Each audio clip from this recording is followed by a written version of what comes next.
Bonjour à tous, je suis Florence, énergéticienne et praticienne en hypnose transpersonnelle, qu'on appelle aussi hypnose spirituelle ou régressive, et je vous souhaite la bienvenue sur mon podcast Flow de l'âme.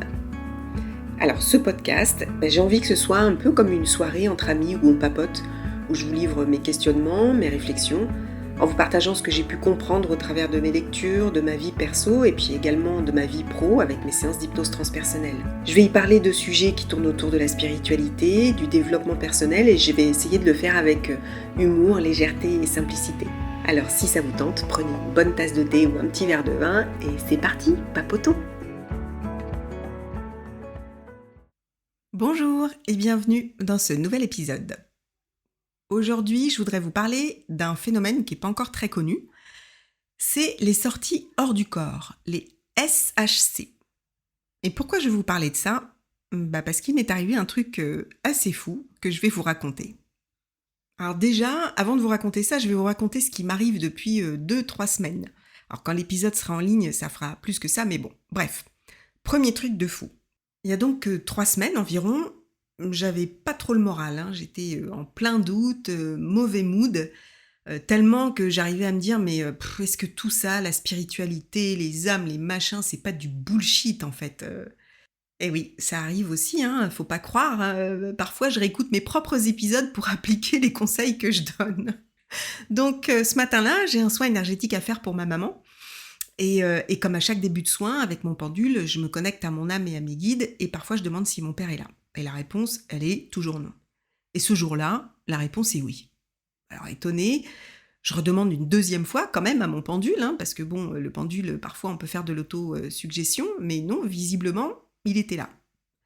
Donc j'échange longuement avec lui, au moins 3 quarts d'heure, normal. Je lui pose plein de questions sur comment ça se passe dans sa dimension, s'il est avec des personnes qu'il connaît.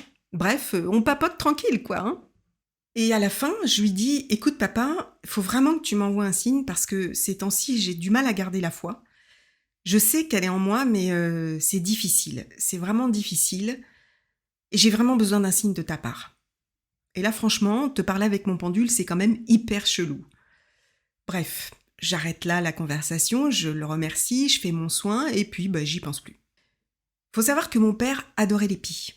Quand il était petit, il en avait apprivoisé 2, dont une qu'il adorait. Elle venait sur son épaule tout le temps, elle l'accompagnait partout, il mangeait avec, bref, une vraie compagne, jusqu'à ce que son grand frère la prenne et, attention, ça va être horrible, la jette contre un mur. Ouais, c'était il y a 70 ans, et ce côté paternel, c'était assez ambiance l'Assommoir de Zola, je vous l'ai déjà dit.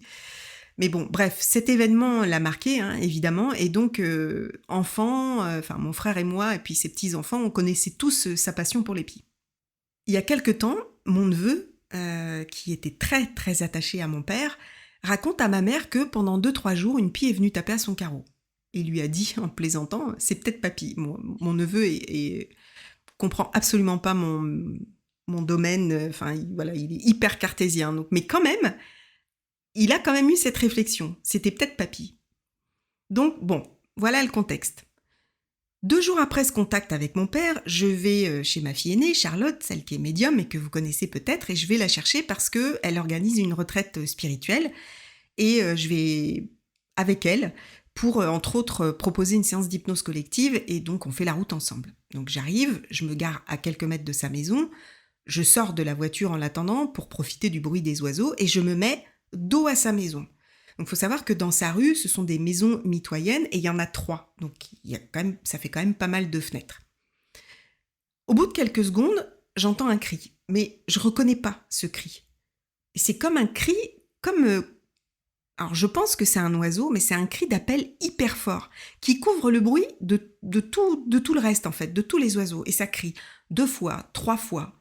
Et je me retourne pas, mais quand même ça m'intrigue. Et puis, j'entends que ça toque à un carreau. Donc je me retourne, je lève la tête et je vois, à la fenêtre de la chambre dans laquelle je dors quand je vais chez ma fille, une pie qui tape sur la fenêtre avec son bec. Elle arrête, elle me regarde et elle s'envole. Et là j'ai su que c'était mon père. Enfin, un signe de lui, en tout cas. Alors ça m'a pas mal chamboulée et puis rassurée en même temps. Je me suis sentie entourée d'amour et ça m'a fait un bien fou. C'était vraiment un moment hors du temps. Alors ma fille me rejoint, je lui raconte. Bon, elle évidemment, elle n'est pas surprise. Hein. Pour elle, c'est banal, mais pour moi, non. Mais vous allez voir que je ne suis pas au bout de mes surprises. On arrive donc au gîte qui nous accueille pour sa retraite. Donc ça, c'est le vendredi. On arrive en tout début d'après-midi. Et puis le soir, on va se coucher. Et à l'étage où nous dormons, c'est tout en longueur. Donc il y a d'un côté les dortoirs, avec au milieu un petit salon. Et derrière ce petit salon, des toilettes. Et puis de l'autre côté du salon, c'est l'appartement de nos hôtes. Donc il est 22h environ, nous on n'a pas de toilette dans notre chambre, contrairement aux filles à côté, dans la chambre à côté, bref. Donc je vais aux toilettes et j'entends au loin la télé des autres, mais vraiment en bruit de fond. Et dans les toilettes, j'entends par contre une petite fille, très distinctement, j'entends sa voix, une petite fille qui joue. Et je me dis que sa chambre doit être juste derrière. Donc je retourne dans notre chambre, ma fille va à son tour aux toilettes, elle revient et je lui dis « T'as entendu la petite fille ?» Elle me dit « Oui, elle était en train de jouer. Elle a l'air petite. » Et on se fait la même réflexion sur l'heure, on se dit « 22h, c'est quand même bizarre pour une enfant de cet âge, elle dort pas encore, mais bon. » Et puis je lui dis « C'est quand même bizarre aussi parce qu'on ne l'a pas vue de l'après-midi, on était avec les parents tout l'après-midi et elle, on ne l'a pas vue. » Et ma fille, elle me dit « Bah ouais, mais enfin, elle doit être là parce que moi j'ai vu ses sandales dans la salle du bas. » Bon. Ok. La nuit se passe, le lendemain, nos hôtes nous accueillent pour le petit-déj, et puis on discute de nettoyage de maison, et ils nous disent que la maison a été nettoyée par un médium dernièrement. Et là, j'ai un doute. Et je leur dis, hier soir, on a entendu une petite fille jouer quand on était dans les toilettes. Et là, ils nous disent, on n'a pas d'enfant. Et ma fille se penche de sa chaise discrètement pour regarder en direction des sandales qu'elle avait vues la veille, et là, pas de sandales. Donc là, ça m'a fait un choc. Franchement, c'est la première fois que je vis un truc pareil. Entendre une âme. Bon, ma fille, pas surprise du tout, hein. Ça m'énerve, ça aussi. Elle est habituée et elle nous rassure, elle nous dit que c'est une âme ou un fragment d'âme qui est là, mais qui est bienveillant, parce que c'est vrai que l'énergie, de toute façon, de la maison, elle est très bonne, donc elle n'est pas inquiète du tout, ce qui m'a rassurée, et les filles de la retraite aussi, hein, d'ailleurs. Mais bon, quand même, la nuit, pour aller faire pipi, je vous avoue que j'étais pas très sereine. Bon, je pense que du coup, j'avais trop peur et je l'ai plus entendu. Le lendemain soir, notre hôte anime pour nous une soirée kirtan. Donc pour vous expliquer, en Inde, le kirtan, ce sont des chants dévotionnels ou des mantras chantés qui sont généralement pratiqués en groupe, et donc le maître chante et le groupe répète en chantant. Donc je vous mets un petit extrait là, j'espère que ça passera avec les droits d'auteur, je vais essayer en tout cas. Je vous mets un extrait là pour que ça vous donne une idée.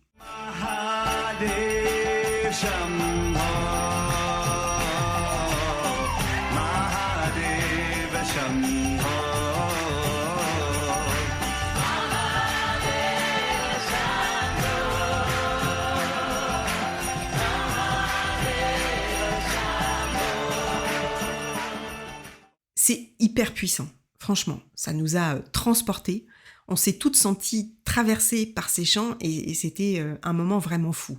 Et Stéphane, celui qui anime donc, il avait disposé une guirlande au sol, une guirlande qui était alimentée par des piles, et au plafond, il y avait 3 grosses lampes à intensité variable. Et elles étaient assez basses pour pas que ça éclaire trop la pièce. Donc on commence à chanter, et au bout de 10 minutes, les 3 lampes et la guirlande baissent en intensité quelques secondes, tout en même temps, avant d'éclairer à fond. Et ça l'a fait au moins 2 fois. Donc là, autant vous dire que ça, là aussi, ça nous a un peu scotché et on s'est dit qu'on n'était vraiment pas seuls, quoi. À moins que ce soit nos propres énergies, je sais pas. Mais en tout cas, ça a été un moment vraiment magique. Le lendemain, donc le dimanche, Charlotte nous propose un atelier danse extatique. Alors la danse extatique, c'est assez génial. C'est une forme de danse libre où on laisse le corps s'abandonner comme il le veut au son de la musique. Donc pas de pas, il n'y a rien, hein, c'est le corps qui décide. On a les yeux fermés et on se laisse emmener par la musique. Donc Charlotte, elle est chamane, hein, donc elle nous met des musiques tribales, dont une au tambour. Et là, je pars en transe. Je ne suis plus du tout dans la pièce. Je n'entends que le son du tambour et la voix de ma fille que j'entends très forte en fait, hyper puissante, comme si elle était vraiment à côté de moi, quoi. Mais je suis même pas capable de vous dire ce qu'elle disait, hein, mais c'était vraiment hyper puissant. Et je sens une énergie hyper puissante, elle aussi, une lumière blanche, mais une lumière d'amour d'une intensité de dingue. Ça m'arrive parfois de ressentir ça quand je fais des soins énergétiques, avec les enfants en particulier, mais là, c'était fois 1000, quoi. Et j'en ai pleuré, franchement, je savais plus où j'habitais. J'ai mis un moment avant de reprendre mes esprits. Et pourtant, c'est pas le genre d'exercice que j'aime trop. Franchement, voilà, c'est pas un truc que je fais régulièrement, mais là, je pense que je le referai, du coup, vraiment. J'ai trouvé ça génial. Et on a fini ces 4 jours, et je dis pas ça parce que c'est ma fille, hein, mais on a été toutes transformées. Et moi, j'y allais pas du tout pour ça à la base, hein. J'y allais pour l'aider et puis faire ma séance d'hypnose. Et en fait, j'ai été embarquée dans l'histoire. Et je pense que vibratoirement, on a toutes fait des bonds. C'est certain, il y a eu des ouvertures de conscience assez folles. Alors, c'est pas la fin de mes expériences bizarres. Donc, je vous raconte la dernière. Donc, je rentre chez moi et quelques jours plus tard, je me réveille à 3h du matin, ce qui m'arrive assez souvent, hein. J'ai l'habitude, donc je patiente. Et là, au moment où je m'endors, donc c'est pile le moment où le cerveau est en onde θ, exactement comme en hypnose, hein. On dort pas, mais on est juste à la limite, on est en transe profonde. Et là, à un moment, je sens comme une aspiration de mon énergie. Comme si on m'aspirait de l'intérieur et que mon énergie sortait par le haut de mon crâne. D'ailleurs, ça me faisait comme si ma tête était dans un étau. Ça faisait pas mal, hein, c'était même plutôt doux, mais je me sentais vraiment partir. Je quittais mon corps, littéralement. J'étais aspirée et je me suis dit, très tranquille, hein, je me suis dit, ah, je meurs, je suis en train de mourir. Mais vraiment sans peur, quoi, c'était naturel. Je pars, je meurs. Et puis d'un coup, je panique et je me dis, ah non, je peux pas mourir tout de suite. Non, mes filles sont pas prêtes, c'est beaucoup trop tôt. Et d'un coup, je suis revenue dans mon corps, mais à une rapidité de dingue, hein. Je me suis assise sur mon lit, et là, je vais pas vous mentir, j'étais pas bien du tout. Je me suis dit que j'avais peut-être un truc au cerveau, je sais pas, une tumeur ou j'en sais rien, j'arrivais plus à avoir les idées claires, et à aucun moment j'ai pensé à un truc spirituel, hein, pas du tout. Et j'ai mis un moment avant de me rendormir. Et le lendemain, ça m'a quand même évidemment tracassée, et j'ai fait des recherches, et j'ai réalisé que j'avais fait un début de sortie hors du corps. Un début parce que comme j'ai eu peur, je suis revenue tout de suite. Et quand j'ai lu des témoignages, je me suis dit, bon ok, c'était ça en fait. Et truc fou, c'est que une semaine plus tard, je suis avec des amis et je leur raconte ce qui m'est arrivé. Et l'une d'elles, qui est absolument pas dans la spiritualité, hein, elle est hyper cartésienne, c'est pas du tout son monde. D'ailleurs, Vivi, je t'embrasse si tu m'écoutes. Eh bien, elle me dit qu'elle a vécu la même chose quelques semaines plus tôt. Elle pensait qu'elle avait fait un cauchemar, mais en réalité, c'était la même chose que moi, même avec plus de détails. Elle me disait qu'elle avait vu comme des flashs de lumière blanche intense, mais sans que ça éblouisse. Il me semble qu'elle a senti, je crois, je ne veux pas dire de bêtises, mais il me semble qu'elle a senti comme des vibrations, en fait. Et puis, elle disait qu'elle voulait appeler les secours, mais qu'elle ne trouvait plus son téléphone. Et alors qu'il était à côté d'elle, hein. Mais elle ne le voyait pas, en fait. Et comme moi, elle pensait mourir et elle a dit non en pensant à ses filles. Elle a dit non, c'est trop tôt et elle est revenue. Et quand elle est revenue, son téléphone, il était à côté d'elle. Donc, est-ce qu'elle était dans une dimension parallèle ? Comme ma fille, quand elle a vu les sandales de la petite fille, il n'y a jamais eu de sandales. Comment c'est possible ? Est-ce que parfois, on peut se retrouver sur 2 dimensions en même temps, brièvement ? Moi, je suis sûre que ce genre d'expérience arrive à plein de gens et qui n'osent pas en parler. Ou qui n'y prêtent pas attention aussi, peut-être, hein. Donc, si ça vous est arrivé, n'hésitez pas à m'envoyer un message. En tout cas, du coup, vous me connaissez. J'ai fait mes petites recherches pour voir un peu si je pouvais trouver des stats sur ça.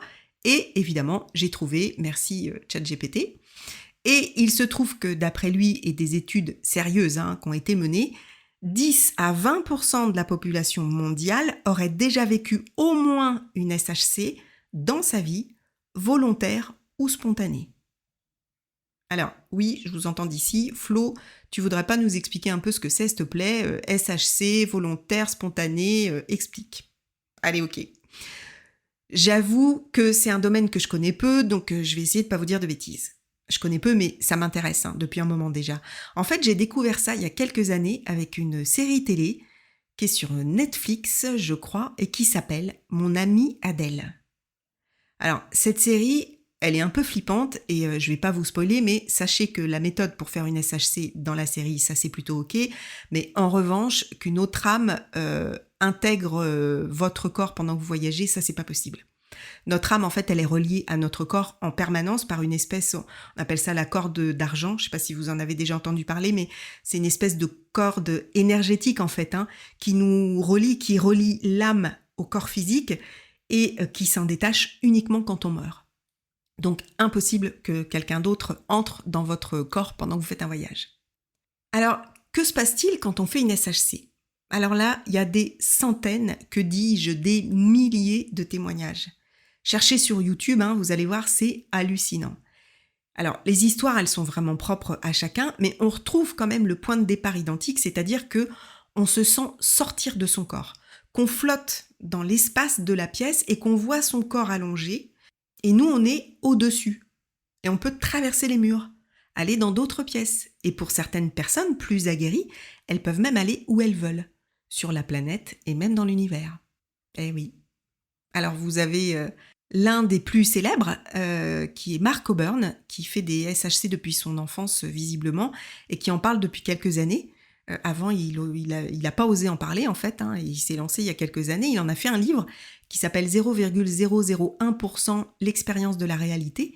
Et vous pouvez retrouver ces témoignages sur YouTube. Je vous mets le lien, d'ailleurs, d'un documentaire passionnant.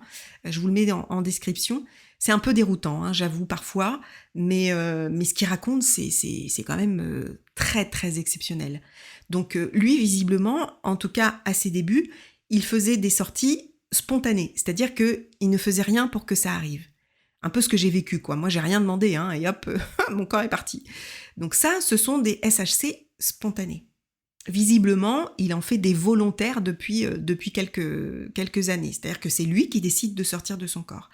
Et alors, il y en a un autre qui fait ça, enfin, il y en a plusieurs évidemment, mais dernièrement, j'ai acheté le livre de Romain Clément, Sortie hors du corps, une expérience à votre portée, qui est hyper bien fait. Romain Clément, c'est l'un des 5 frères qui ont créé l'appli Gaïa Méditation. Je ne sais pas si vous connaissez, en tout cas, ils sont assez connus et surtout reconnus dans leur domaine. Et Romain, il fait des SHC et dans son livre, il nous donne des méthodes pour essayer de le faire. Donc là, ce sont typiquement des SHC volontaires. C'est-à-dire qu'on se met en condition pour entrer en transe et pour faire une sortie. Alors, bon, moi, j'ai pas essayé, j'ai acheté le livre, mais je l'ai jamais fait. Bon, de toute façon, c'est venu tout seul, ça reviendra peut-être tout seul une autre fois, mais ça demande, moi, ça me demandait trop de patience et beaucoup d'essais avant de pouvoir y arriver. Une autre personne très connue pour faire des SHC spontanés et volontaires, c'est Nicolas Fraisse. Lui, il dit qu'il fait des SHC depuis qu'il est tout petit et qu'il est capable d'aller où il veut, quand il veut. Genre, il s'ennuie, hop, il sort de son corps et il va se balader où il veut. Et il y a d'ailleurs une étude scientifique qui a été menée sur lui pendant une dizaine d'années par 2 chercheurs suisses, donc un truc quand même sérieux, avec des tas de tests en double aveugle. Donc, par exemple, la scientifique, elle explique qu'elle a disposé un ordinateur dans la pièce où ils sont, donc lui, il est allongé. Elle est dans un coin de la pièce avec l'ordinateur, et sur l'écran, il y a une 20aine d'images. L'ordinateur va choisir une image sur ces 20 qui sera diffusée uniquement sur un écran dans une pièce qui se situe à l'autre bout du bâtiment. Donc pas dans la pièce où il se trouve. Donc même elle, la scientifique, elle ne sait pas quelle image l'ordinateur a choisie. Donc il rentre en transe, il fait sa sortie hors du corps, et chaque fois qu'il arrive à aller dans cette pièce, ce qui n'est pas le cas à chaque fois, c'est-à-dire qu'il a essayé d'aller dans la pièce, mais parfois il n'y arrive pas. Mais en tout cas, quand il y arrive, chaque fois qu'il y arrive, il désigne toujours la bonne image. C'est quand même assez dingue. Et le plus étonnant, c'est que ils l'ont mis sur un lit qui fait office de balance pour peser son poids avant et pendant la SHC? Eh bien, il perd quelques grammes pendant la SHC. Alors, je ne sais plus combien c'est, mais c'est moins de 100 grammes de mémoire. Mais en tout cas, pendant l'expérience, il perd quelques grammes. Bref, surprenant quoi. Il y a un extrait du documentaire sur YouTube. Regardez-le. J'essaierai de penser aussi à vous mettre le lien.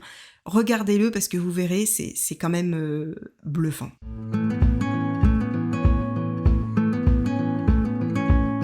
Alors la question qu'on peut se poser, et que bien évidemment je me suis posée, c'est est-ce que c'est un effet de mode New Age ou est-ce que c'est un phénomène qui existe depuis longtemps? Bah oui, vous l'aurez deviné, ça existe depuis très longtemps. On retrouve des origines dans l'Égypte ancienne, donc 3000 ans avant Jésus-Christ, et puis évidemment chez les chamans, où grâce à la transe, la conscience peut voyager hors du corps physique pour dialoguer avec les esprits. Et puis, on retrouve ça aussi en Inde, en Asie et dans la Grèce antique. Alors, cette notion de SHC, elle a été popularisée par Robert Monroe, qui a fait une décorporation, donc c'est l'autre mot de SHC. Il a fait une décorporation spontanée dans les années 60 et ça a visiblement bouleversé sa vie, à tel point qu'il a fondé un institut et qu'il a créé une méthode pour pouvoir faire des SHC volontaires. Et depuis, on a des milliers de témoignages, comme je vous le disais tout à l'heure, de personnes qui ont vécu une sortie hors du corps. En tout cas, mon ressenti d'être aspiré vers le haut du crâne et croire que je meurs, même si je ne suis pas allée plus loin, cette expérience, on en retrouve des récits transmis depuis des millénaires chez les chamans, les yogis, les médiums, et jusqu'à aujourd'hui, avec des témoignages récents qui décrivent tous cette même dynamique énergétique. Et ça me pose une question. Il y a beaucoup de médiums et de channels qui disent que notre âme rejoint d'autres dimensions la nuit. Elle rejoint généralement nos guides et notre famille d'âmes pour faire le point sur notre incarnation, tout simplement. Alors, est-ce que c'est la même chose? Est-ce que je n'étais pas assez endormie et que mon âme a commencé à partir se balader? Et non, en fait, je pense pas parce que on s'en souvient pas le matin. On se souvient pas le matin que notre âme est allée rejoindre notre famille d'âmes la nuit. Alors qu'en sortie hors du corps, on s'en souvient. Donc, c'est pas la même chose. Alors, pour les scientifiques, les neurologues en particulier, ils disent que c'est un bug du cerveau. Une sorte d'illusion qui est causée par un dysfonctionnement temporaire du cerveau qui fait qu'on a la sensation de sortir du corps et qu'on voit notre corps d'en haut. Bon, ok, pourquoi pas. Mais bon, comment on explique alors que certains sont capables de rapporter une conversation qui a eu lieu dans une pièce voisine?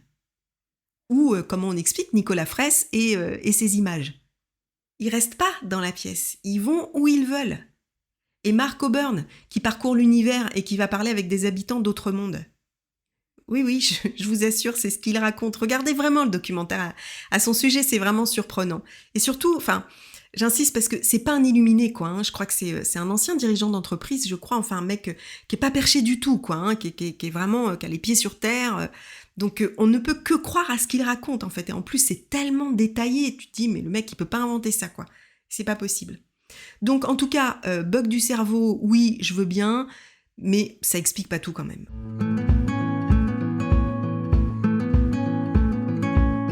Alors, je suis sûre que vous vous demandez la différence entre SHC et EMI. EMI, c'est expérience de mort imminente, ou différence avec paralysie du sommeil et des rêves éveillés.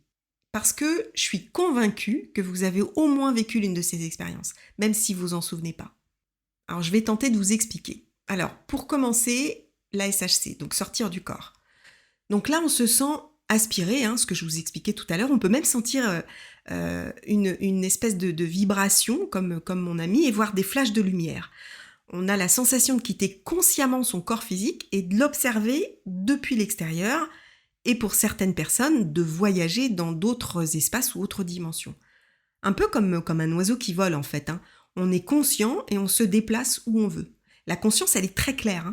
Et ça peut être spontané ou volontaire avec des techniques appropriées. La paralysie du sommeil. Alors ça m'est arrivé aussi assez souvent, fut un temps, mais ça fait un moment que j'en ai pas fait. Et c'est pour ça que je sais que ce que j'ai vécu l'autre jour, c'était pas ça. La paralysie du sommeil, c'est assez flippant, hein. On est en état de réveil partiel et le corps, lui, il est complètement paralysé, mais la conscience, elle est lucide. En fait, on veut bouger, mais on peut pas. On peut pas ni bouger ni parler. On essaye, mais c'est impossible. Et on a parfois la sensation d'étouffer. Moi, je me souviens, à chaque fois, en fait, c'était comme si j'avais des longs cheveux qui étaient sur moi et j'étouffais, en fait. Et je pouvais plus bouger. Je voulais hurler, mais je pouvais plus. Et on peut même avoir des hallucinations. Ça, je pense que c'en était. Donc, voilà, ça, c'est la paralysie du sommeil. Et il semblerait que cet état précède parfois une SHC. Mais c'est tellement flippant, en fait, que la peur nous domine et elle nous empêche d'aller plus loin. Alors ensuite, on a le rêve éveillé, qu'on appelle aussi rêve lucide. Alors, ça aussi, ça m'est déjà arrivé et je suis sûre que vous aussi. C'est un rêve dans lequel on prend conscience qu'on est en train de rêver. On est dans le rêve, mais on peut le changer, on peut modifier l'environnement. On peut voler, créer des objets, explorer le monde, mais sans quitter son corps. On est dans le rêve, mais on le dirige. Ou sans aller si loin, on peut tout simplement juste être conscient qu'on rêve et on regarde le rêve. Moi, c'était plutôt ça d'ailleurs, hein. Et il paraît que dans ces états-là, on est entre la veille et le sommeil. Et là aussi, il paraît que cet état est propice justement à une sortie hors du corps. Et puis enfin, l'expérience de mort imminente, EMI. Bon, ça, j'ai jamais vécu, hein. Là, c'est très particulier parce que c'est un état qui est vécu lors d'un arrêt cardiaque ou aussi lors d'un coma. C'est un peu comme une SHC. Il y a une décorporation, mais ensuite, vous allez dans l'au-delà. Vous avez sans doute déjà entendu parler des gens qui disent avoir vu leur corps d'en haut, dans un hôpital par exemple, et qui sont capables de dire ce dont parlaient les chirurgiens ou la famille dans la pièce d'à côté. Et puis ensuite, ils voient une lumière blanche, un tunnel, et puis parfois des défunts qui les accueillent ou des guides. Ils ont une vision à 350 degrés, donc ils voient tout. Parfois, ils revoient leur vie. Enfin, c'est très... chaque expérience est différente, bien sûr, mais il y a toujours un point commun, quand même. Ce point commun de sortir du corps, de voir et d'entendre tout ce qui se passe dans la pièce et d'être capable de le retranscrire une fois qu'ils reviennent. Et tout ça est vécu avec une sensation d'amour absolu. Le fameux amour inconditionnel. Et là aussi, il y a des milliers et des milliers de témoignages dans le monde.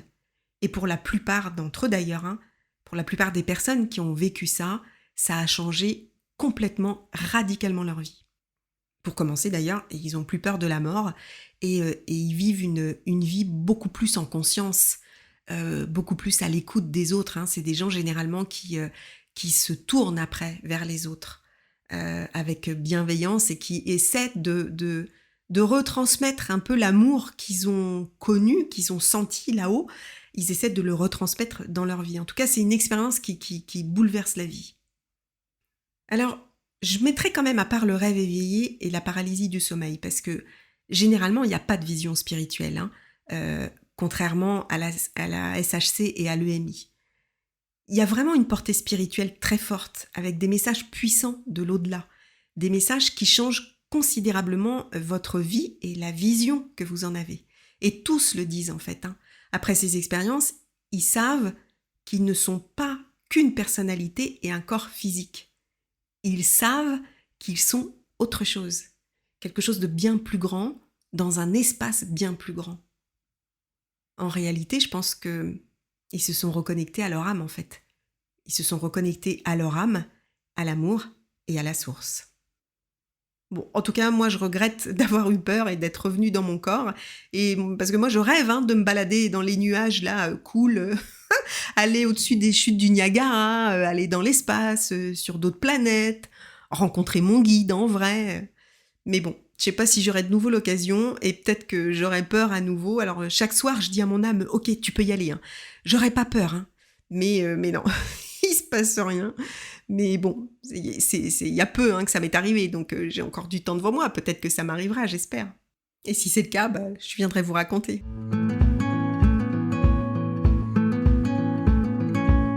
Et voilà, c'est la fin de cet épisode. J'espère qu'il vous aura plu.